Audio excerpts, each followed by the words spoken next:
those of you that are here frequently might get tired of hearing this, but I could not be any prouder of my team. Thought they played their butts off, especially on the defensive end. We had trouble making shots. I thought we got a lot of really good shots, whether it be shots right at the goal or good looks at three. Now, I know that there were some times when we took some ugly shots because of their defense, just like they did against ours. But I just thought it was really kind of came down to two things.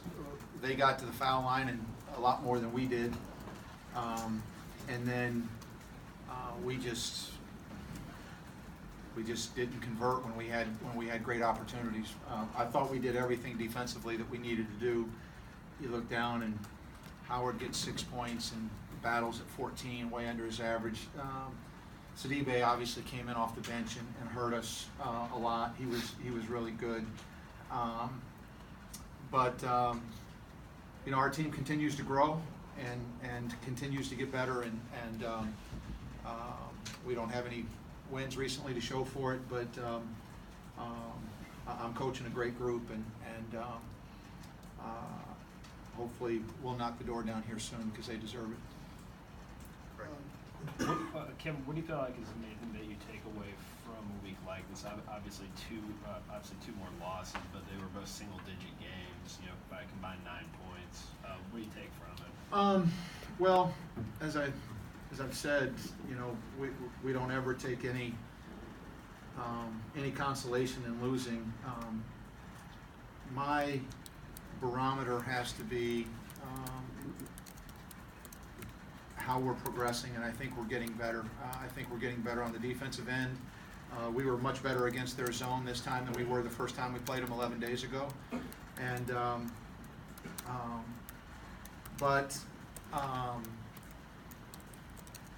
again, you're in the business to win. We play the games to win. We're not playing to get close or anything like that. But again, you look down and so many things on the stat sheet you'd feel good about. We out-offensive rebounded them. We had less turnovers than them. I know they blocked 11 shots. Heck, we blocked 9 shots. I don't think we blocked 9 shots in a game this year. And so there are things that are happening that are, Jared gets 13 rebounds, Terrell has 6 blocks, Marcus has 12 assists. There are things that are going on that are very, very positive. And we just have to continue to try to get better, and then hope that some wins start coming as a result of that. Coach, give us the latest on Cameron Davis. Got gashed up above his eye. Seemed to be okay. Tony told me he could go back in the game at the end. It was kind of enough away from us there that I didn't want to risk it. I think he had to have some. I'm sure he had to have some stitches. I don't know how many, but I'm hopeful that it didn't seem like there were any concussion symptoms or anything like that. So I think he just got he got cracked really hard right above his eye, and it slid it open. Kevin, you got completely away from the ball screen in the second half. Was that just maybe saying we're going to take that long-range shot when it's there, or kind of scrap the? No, it was. We started having success getting the ball to Marcus in the middle of the zone, and we were getting. That's what was so frustrating. We were getting really good shots, and when we ran, that was really when we ran our best offense. Was when. There were two. The ball screen helped us in the first half, I thought. Then I thought they made a little bit of an adjustment in their zone and tried to press us out from the ball screen a little bit. And so then we shifted and went and put Marcus in the middle, and we started getting him the ball, and that's why he ended up with 12 assists. He started distributing it, and got Terrell a dunk, and got some guys open looks, and it was just phenomenal to me. Not in a good way, but how many times we got great looks after we got him the ball that we didn't score. I mean, he could have had 20 assists, but it's the way it goes sometimes. Kevin, when you talk about those silver linings or positives, do you sense that those feelings are shared by administrators here? Like, do you have conversations with your AD or your bosses about, we might not have wins, but we feel like we're still doing the right things? Not really. I mean, they let me do my job, and I mean, we have conversations, of course, but you know, we're going to continue to go out there and fight every day and practice hard every day and compete, hopefully on game night,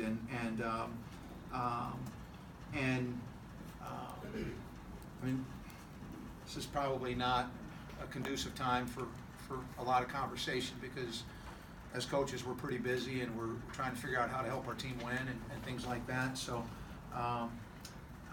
you know, when there needs to be a conversation, there'll be a conversation, and if I need something, I'll go to them. If they need something, they'll come to me. But right now, what I need is to help my players more, and so I spend my waking hours doing the best I can to try to help them.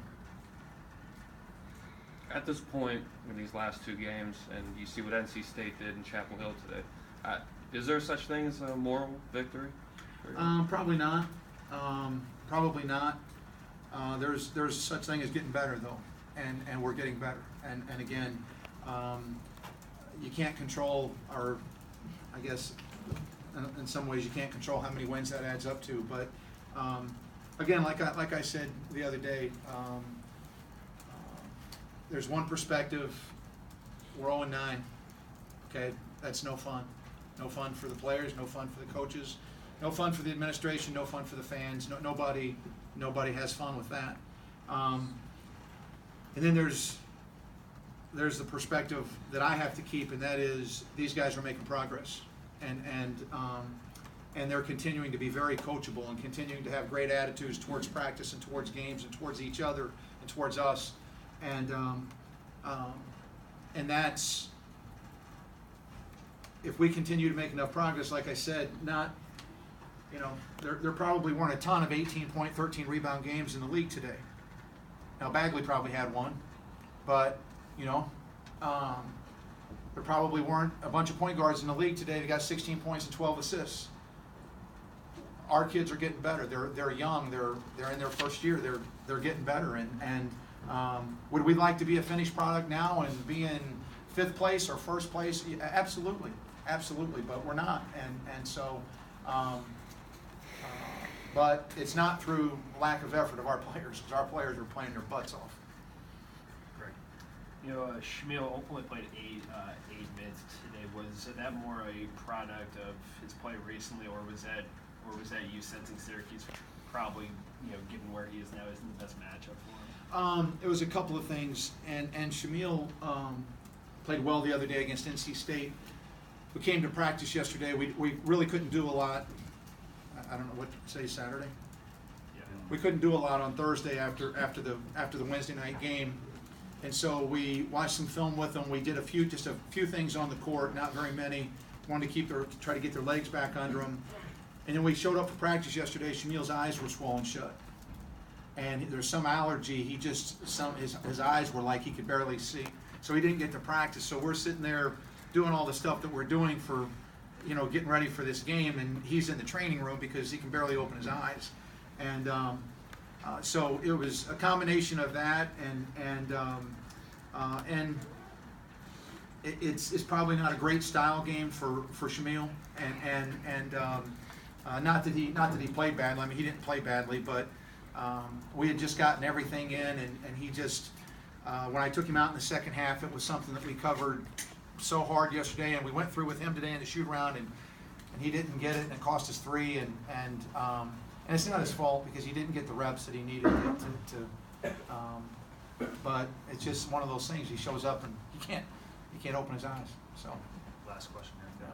Kevin, you feel like, you know, what's going to turn this around is going to be the maturation of these players with this young team, or do you feel like you maybe need an impact player to come in next year and be the one guy that can kind of put you over the top? Well, I maybe both. I think